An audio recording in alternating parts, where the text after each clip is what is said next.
Happy New Year and welcome back. It's great to see everybody today. Welcome to those who are joining us online. Thank you for being here, and a special welcome to our guests and visitors. Thank you for coming today, and I hope that you'll stay after service, have some coffee with us, and let us get to know you just a little bit better.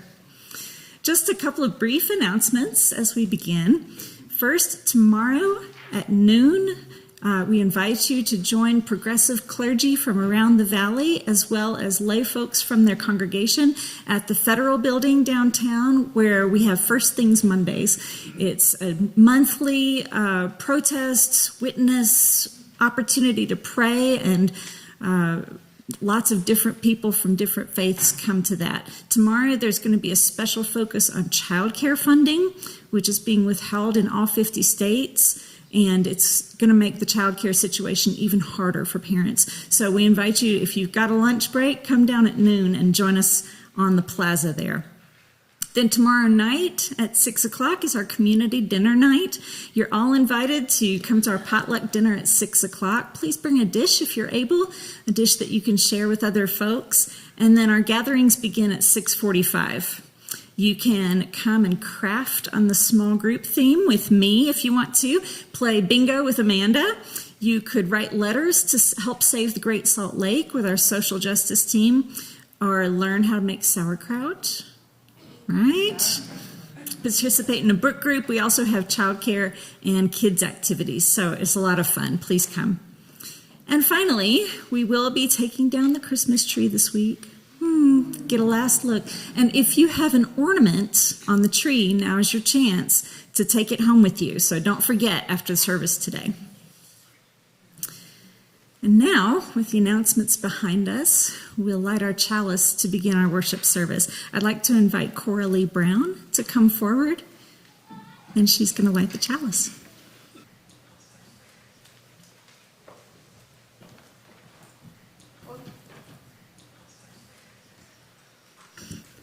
We call this light before us in hope that we may always remain a strong community, working together to make the world a better place. When we celebrate, when we accomplish a great task, the chalice reminds us to share our happiness with others.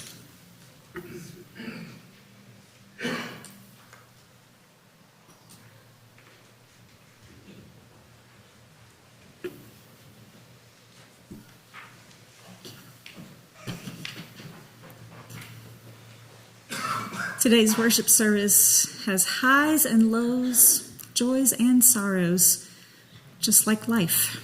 So let us sing together number 128, For All That Is Our Life. Please rise if you're able.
Happy New Year. And happy new month. It is January, somehow, suddenly, which means we have a new lay ministry theme of the month. And it's a tricky one. But are we ready? Okay. I'm happy to welcome up Hana Harper, today's lay minister, who will speak about January's lay ministry theme of fear.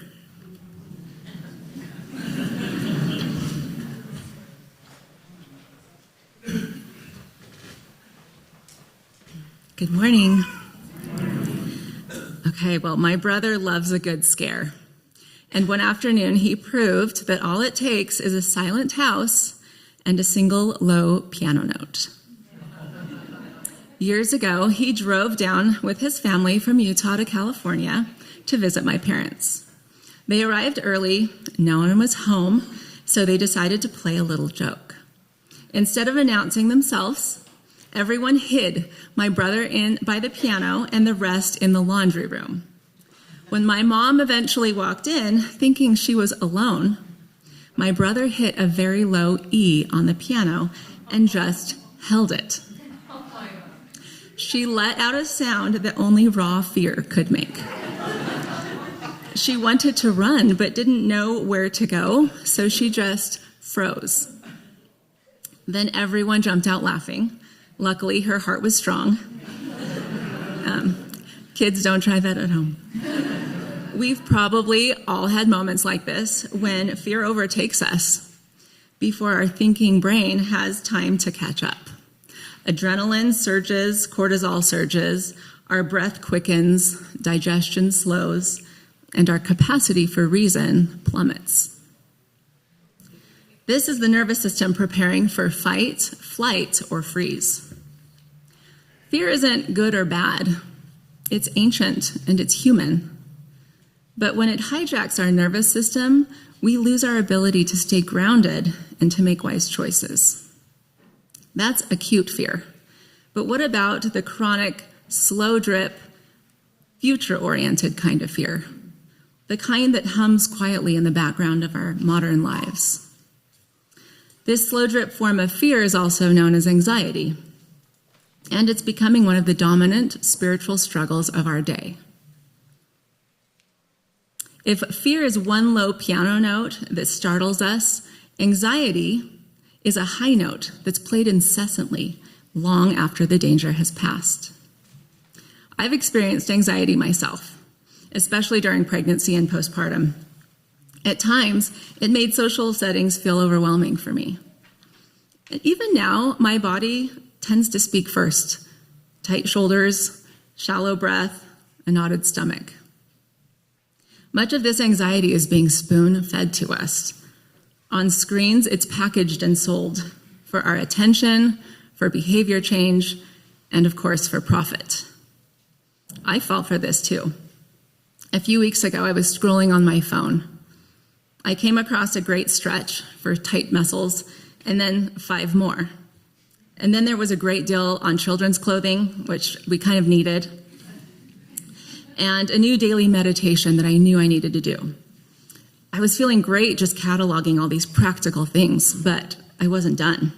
Next, I discovered 10 new habits to become a better parent, and a news app that I knew I should be reading daily. Finally, I came across an incredible Kabbalistic rabbi who was sharing some amazing wisdom, and I committed to dive into that too. All good things, right? Yes, and yet I thought, how am I going to have time for all of this and get to all my Christmas tasks?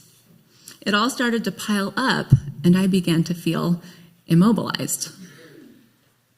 It's interesting to note that all these inputs that do have arguable value all come from a small little screen. But in excess, none of it nourished me. It just scattered me. There are many good approaches to managing anxiety or fear. I'm sure you could all teach me something about what you do as well. One concept I try to remember is that I create reality in my mind at any given time, and it can be one of abundance or of scarcity. I try to stay in an abundance mindset as much as I can, and this helps me fight the engulfing effect that fear can have. Another concept that I learned from Thich Nhat Hanh's book, The Art of Mindful Living, in which he counsels us to shine a light on our fear or our anxiety by recognizing it in the body and simply identifying what it's saying to us. Kind of like this. Hello, my fear. I know you are there. Hello, my anxiety. I know you are there. What do you have to tell me today? Recognizing it as separate from us, and naming it is an incredibly powerful first step. He also teaches walking and breathing meditations to move the fear through the body. And the last that I'll mention here is the importance of community as an antidote to fear and anxiety because they can be so isolating. So let us employ tools that help buffer that single low piano note or the incessant high ones so we can remember that our house can become quiet and we can return to feeling safe.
Please join me in a spirit of prayer or meditation.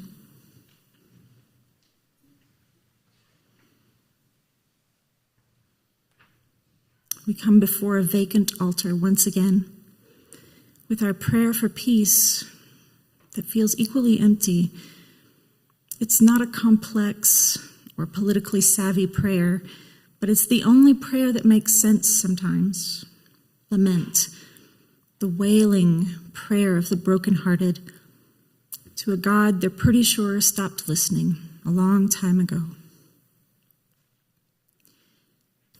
It's the prayer of the ancient psalmist who cried out, "Why do the nations rage?" The prayer of the prophet tearing his clothes and lying in a bed of ashes. Why must rich and powerful men fight one another, dragging their whole nations into the fray? Why must they send our children to fight for our comfort and security? Why do our people believe propaganda so thick and lies so paper thin? Why can't we seem to stop sacrificing to the god of oil, that golden liquid made long ago of the bones of dinosaurs and now consuming the bones of humans? Today we approach the vacant altar and lay a prayer for the people of Venezuela, atop a pile of prayers already flattened with time and repeating: Ukraine, Gaza, Syria, Sudan. Fear makes us ask the question, what is the point of praying for peace? Because we are afraid of what happens if our prayers go unanswered. It might mean no one is listening, and I'm not talking about God. If we weren't afraid, we would know that the point of it is to pray for peace in the hearts of our people, such that we would never dream of nor allow war or exploitation. For war arises when the aggression of the people seeks an outlet, and power rides the current toward its own greedy ends. If we prayed for the people to let go their aggressions, their warlike spirit, would they listen? If we fell to our knees on the street corner and rent our clothes and cried out in lament, would anyone hear? And yet we must, because praying for peace is our only defense against cynicism. And cynicism allows anything because nothing matters. This matters to us. And so we will keep coming back to pray for peace. May it be so.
We give thanks for this precious day, for all gathered here, and those far away, for this time we share, with love and care. Oh, we give thanks for this precious day. My friends, it is the first Share the Plate Sunday of the new year. If you're new or visiting, every first Sunday of the month, we share our collection plate, split it right down the middle, with a local organization that is doing work out in the world that aligns with our values. Today, I'm very excited about our organization because it is Brain Food Books, which provides books and choice and agency to folks who would not normally have access to these things.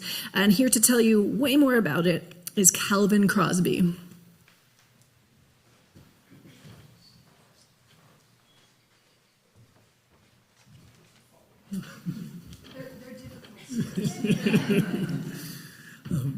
First, thank you all for having me here today.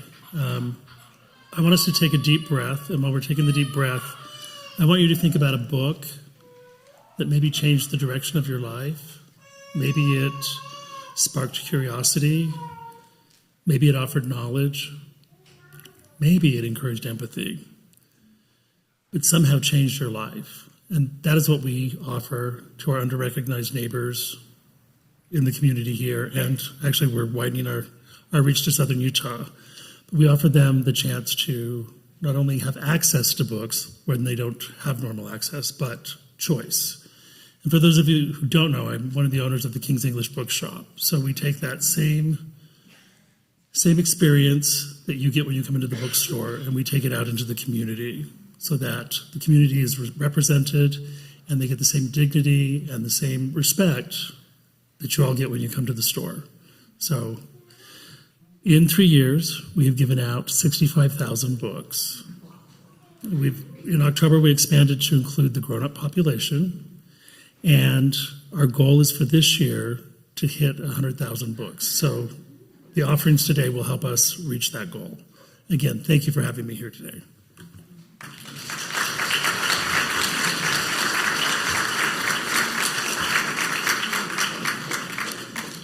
Please give as generously as you are able to support both First Unitarian Church and Brain Food Books. The offering will now be gratefully received, and please take this time to greet one another as well.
I wanted to start 2026 by talking about the moon.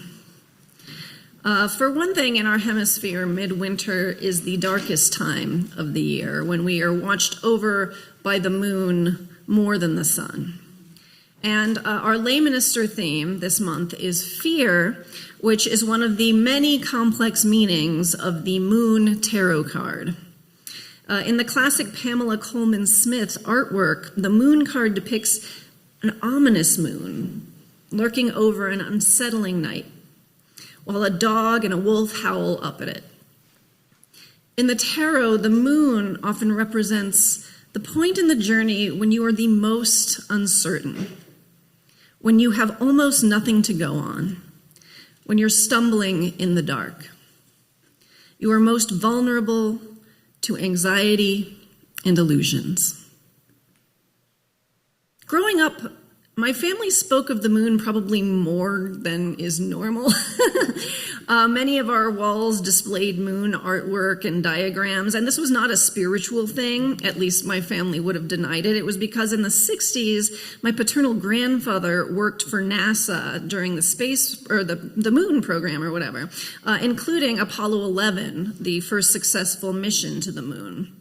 So we had all this paraphernalia around. My brother and I would play with these official models of the lunar landing module, like as toys, as kids. But when I was visiting my parents last summer, I happened upon something that I had never seen before. It was a special Man and the Moon issue of the New York Times from Thursday, July 17th, 1969. The whole issue was about it. So this came out one day after the launch of Apollo 11, the NASA program that first let human beings walk on the moon. But on the day this issue was released, the planned moon landing was still 3 days away. Humanity had never tried to do anything like this before, and they truly did not know if it was going to work. It was a moment of hope, excitement, and ultimately profound uncertainty. But I was most struck by the tone and the narrative that the Times chose to go with for this entire special issue. And I'm just going to read some from the front page, this whole front page story. And I have to do a disclaimer about the mid-century language because they use a lot of man and mankind in this because it was the 1960s, but they mean everyone. And if I can handle it, you can handle it, and it's going to be okay.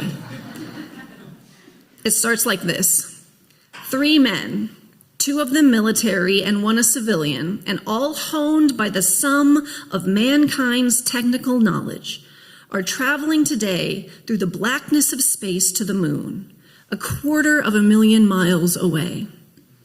Once they get there, the duty of one will be to stay aloft in the circling of the mothership, Columbia, and the duty of the 2 others will be to descend in a fragile space ferry called Ego and climb down its ladder to the moon's silent surface. If they succeed, their footprints on the lunar soil will be man's first on another celestial body. If they fail, others almost certainly will try again, simply because it seems possible.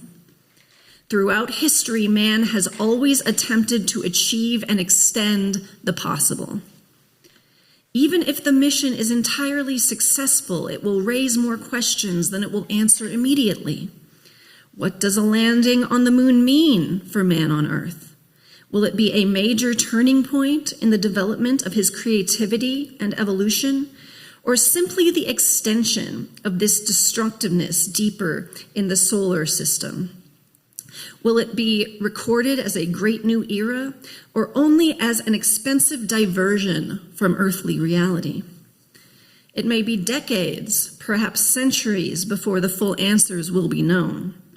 But uncertain as are the consequences of the voyage of Apollo 11, there is knowledge and insight to be gained from an examination of how man reached this point. So what stands out to you about that?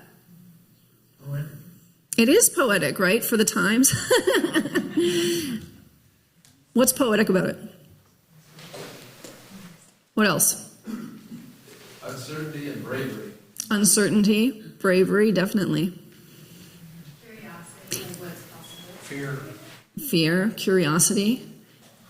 I am surprised that they mentioned that maybe it's futile, that we should have other pursuits closer to home.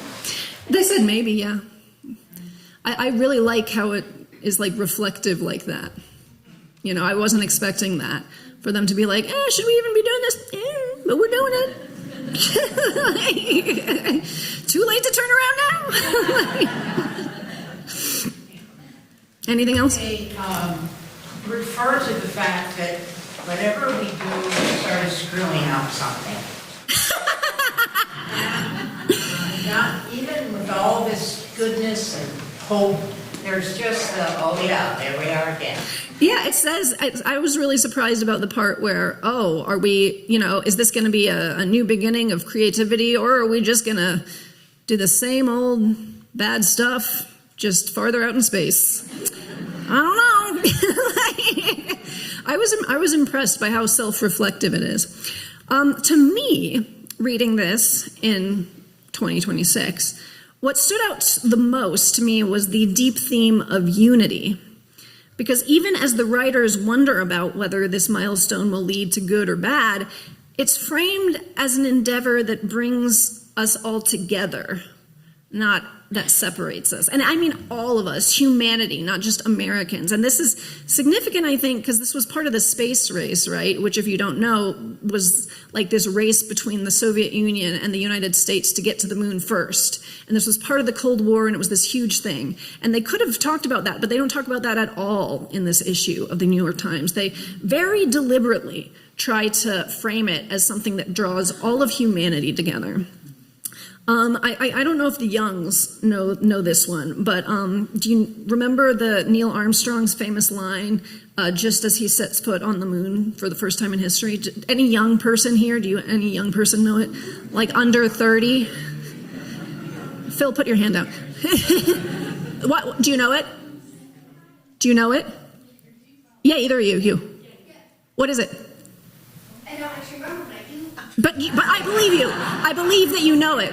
Oh, another young person. Yes. Eternity for mankind. Good job. Yes. It is one small step for a man, one giant leap for mankind. And there's argument about whether he said man or a man and whatever, I don't care. But it's one small step for a man, one giant leap for mankind.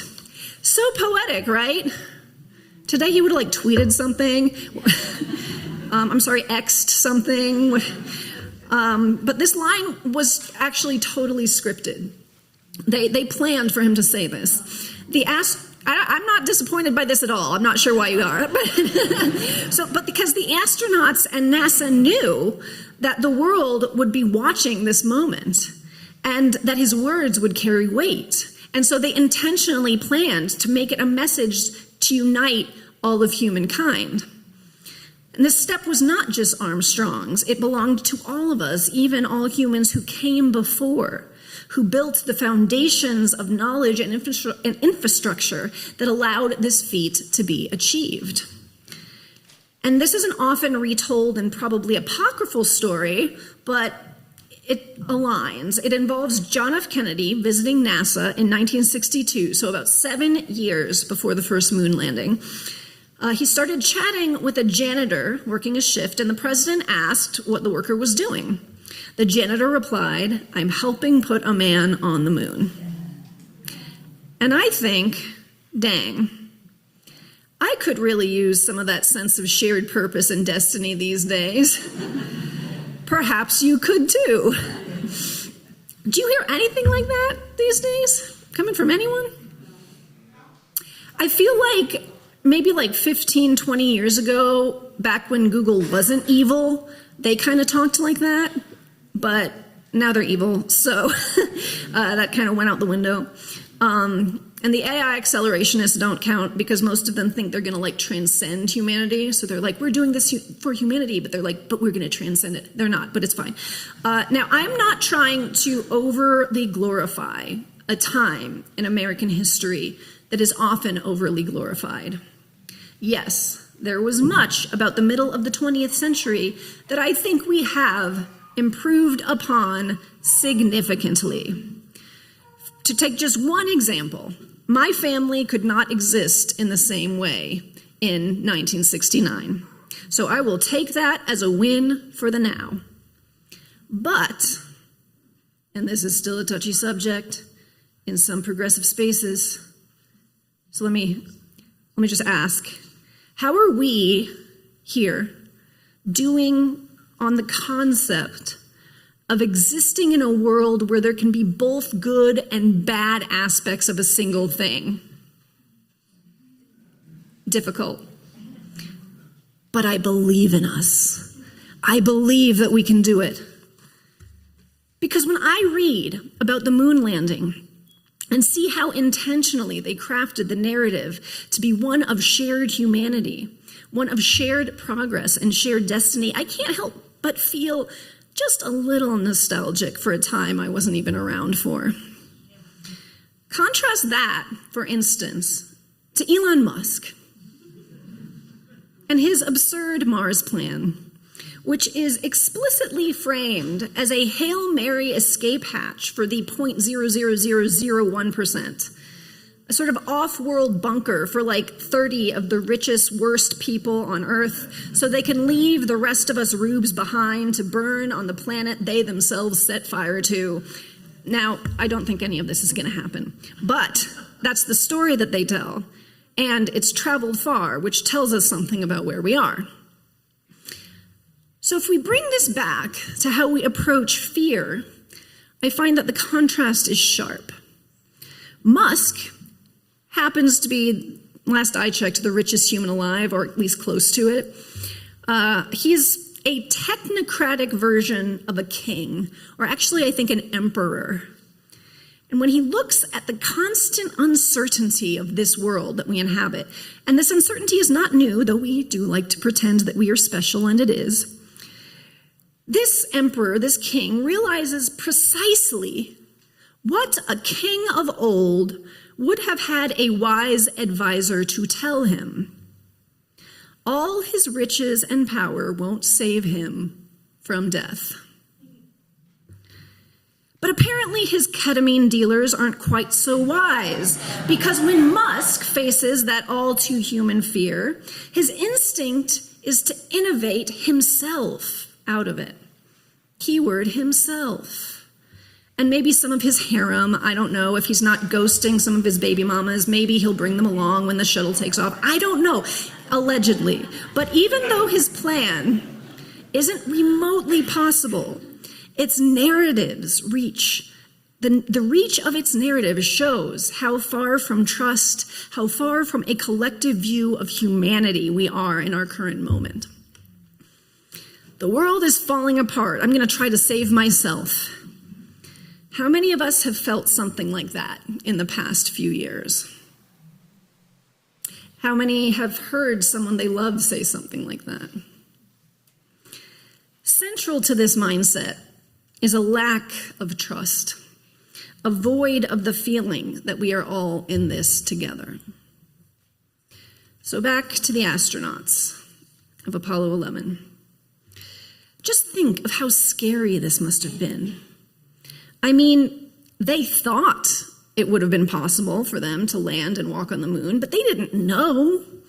For all they knew, as soon as they opened the door of the landing module, the 2 astronauts inside would implode or spontaneously combust or something they couldn't even imagine. But they did it anyway. So this is also from the New York Times front page, same story. I quote, "Are you fearful?" someone asked the astronauts. The answer given by one for all 3 was that fear was not unknown to them, but that everything conceivable had been done to erase the causes of fear, the unexpected, the inability to cope, and that therefore there was no fear of setting forth. To achieve such serenity had taken not only the astronauts' own strength of spirit, but the accumulated knowledge of science, the accumulated skills of technology, the accumulated work of many explorers of the mind and the universe. The adventure is individual, yet for man, collective. So in other words, this astronaut, which they don't even name, which I kind of love because I think that's kind of the point, it could be any one of them. This astronaut acknowledged the fearfulness of the situation and his own fear, but he places his trust in his fellow human beings and acknowledges that his actions are not merely his own, but for other human beings, even in a sense for all human beings. This is one way to approach fear. By breaking ourselves out of an isolated mindset, by recognizing that what we do is not just about ourselves. I know that media is different now, and America is different now, and the world is different now, and I am not saying we should go backwards. But I am saying, I think, right now, the ways that we focus on ourselves and on others is sort of inverted. We look out for ourselves and not others, and we justify this because we say we can't trust the others, that they don't deserve our trust, that they're the reason we need to close off and build our own escape hatch. I mean, just look at them. Look what they're doing. Look what they are. You expect me to leave room in my Mars bunker for them? Ultimately, though, this is an excuse, because it is actually our job to create a world worthy of trust, just as much as it is anyone else's. That's where we should be focusing on ourselves. We should focus on what we can do to make the world what we want it to be, one small step at a time. It is a choice, a brave choice, to see our steps as joining together with the whole of humanity to create giant, profound leaps. And it may feel even scarier when it feels like the cultural narrative at large is not supportive of this choice. But that makes it all the more important. My friends, my siblings, we will not move forward by division and hate, but by fellowship and love. I believe that our steps are still connected, and that ultimately together we will journey through this fearful, uncertain night. When there is no sun, we will follow the light of the moon until we find ourselves together on the other side in a bright new morning. May it be so.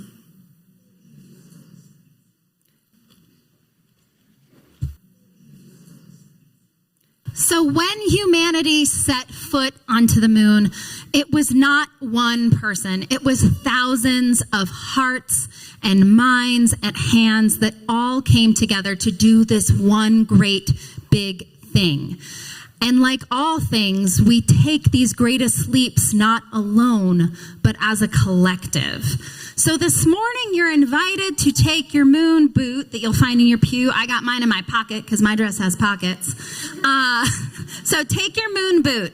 And what I want you to do is write a short word or phrase that you believe that helps move humanity forward together.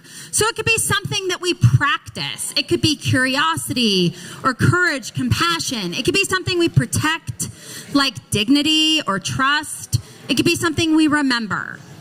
So then when you have it finished, come up and take some tape and put it on our wall.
Please rise in body or spirit for our closing hymn, number 318, We Would Be One.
May all beings be well.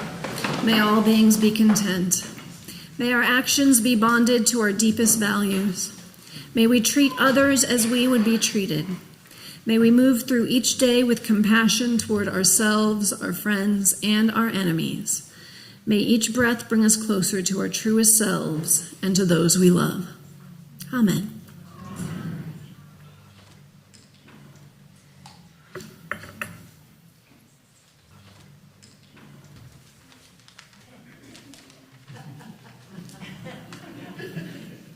Okay. This is a song that you are going to sing along with the second time through. I think you have the words in your pew somewhere, okay? Second time through, I'll sing it the first time, and hopefully it'll be correct enough that you'll know what to sing the second time.